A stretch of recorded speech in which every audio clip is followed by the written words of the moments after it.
for all the businesses.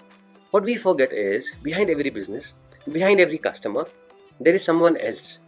It is not the business, it is not the customer, it is not something artificial, it is not something man-made, it is not those things. It is a human being behind it. Behind every business, behind every customer is a human being.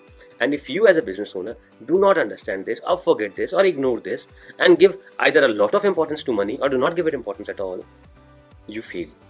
Most of the businesses fail. And we see this, right? Companies like BlackBerry failed, and companies like Apple succeeded. Why? Because Apple gave a lot of importance to the human being behind the customer. BlackBerry did not give enough importance to the human being behind the customer.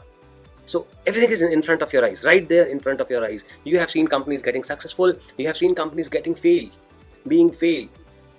companies failing. Still, we don't learn. Still, you don't learn and continue doing the same mistake. Give a lot of importance to money. Forget the human behind every customer that is there. So start giving more and more of importance to the human behind every customer, and you will see how your business changes. This will bring in a lot of shift.